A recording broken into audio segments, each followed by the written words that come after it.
भ्रम में जीने वाले सबकी नहीं सुनते, क्योंकि वो जिस इलाके में रहते हैं उसे घमंड कहा जाता है, जिसे वो गर्व कहते हैं, गर्व समझते हैं। वो शायद गलत एड्रेस पे रह रहे होते हैं और इसी बेवकूफ़ी में वो सारी उम्र ऐसे ही गुजार देते हैं। अब जाके वीडियो देखो।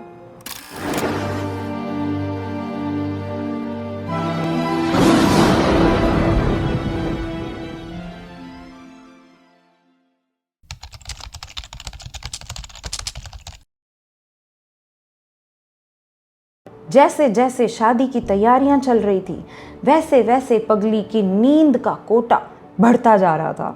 पता नहीं सपनों में ऐसी कौन सी आज़ादी ढूंढ रही थी वो पागल। उसके सबकॉन्शियस माइंड ने उसको ये कहा कि सोचा तो था कि सब कुछ पहले जैसा हो जाएगा, नॉर्मल हो जाएगा, वैसा ही हो जाएगा, डिले क्यों हो रहा है मगर। तो उसने अपने पापा से बोला कि जो 1-2 महीने बचे हैं उसको कॉलेज जाने दिया जाए, पढ़ाई कर लेने दी जाए। उसके पापा ने बोला, ये सब ड्रामा वामा छोड़ के पूजा पाठ पर ध्यान दो। मिलॉर्ड, उसको तो यही लगा था रिश्ता होने से पहले कि अब जब वो उड़ने लगी है तो वो कहीं पे भी जा सकती है। इस एज में कॉलेज ट्रिप्स होते हैं, फ्रेंडशिप्स होती हैं, पार्टीज होती हैं, अगर सुबह उठना भी पड़े तो उसमें भी मज़ा आता है। बेसिकली अपनी मर्जी, हाँ, बट अपनी मर्जी करने की एक शर्त होती है। ध्यान रहे, ये जो इलाका है अपनी मर्जी वाला, ये बहुत खतरनाक इलाका है। वहाँ जाना, वहाँ अपना डेरा बसाना आसान नहीं है पगलियों। उसके लिए तुम्हारा निडर होना, तुम्हारे मॉम डैड का तुम्हें समझना बहुत ज़रूरी है। तुम में सेल्फ ट्रस्ट होना, ना बोलने वाला एटीट्यूड स्पेशली होना ही चाहिए।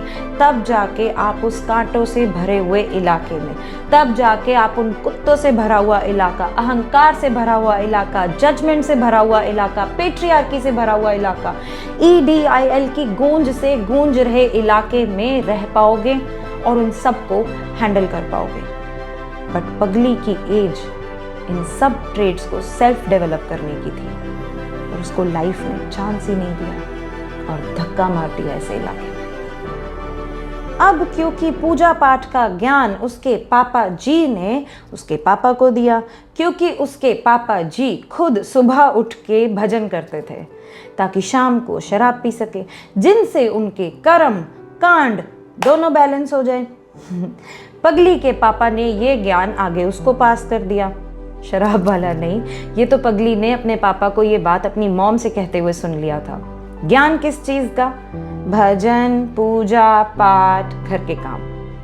जब पगली ने और भी बातें सुन ली कि उसके पापा उसकी मॉम को क्या बता रहे हैं, तो उसने उन बातों को कैच कर लिया।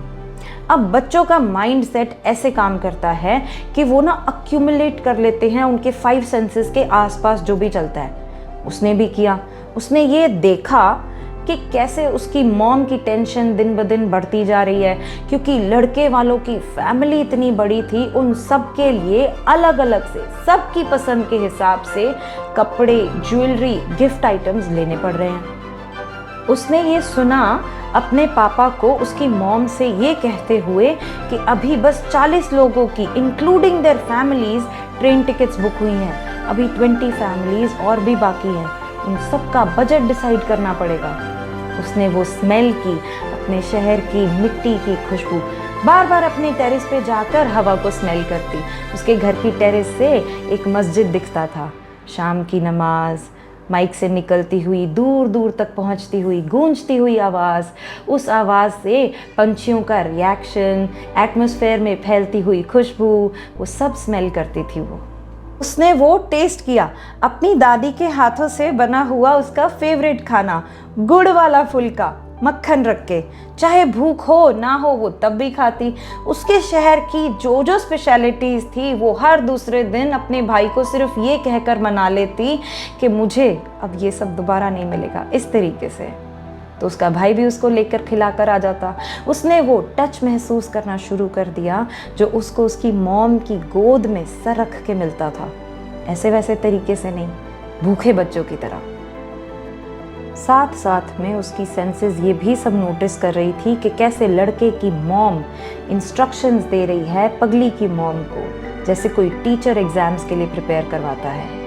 कौन सी मौसी को क्या पसंद है कपड़ों में, ज्वेलरी में, गिफ्ट आइटम्स में, कौन सी चाची को क्या कलर पसंद है कपड़ों में, क्या डिज़ाइन पसंद है ज्वेलरी में, या क्या आइटम्स पसंद हैं गिफ्ट्स में। My lord. Point to be noted number 9. Grass is always greener on the other side.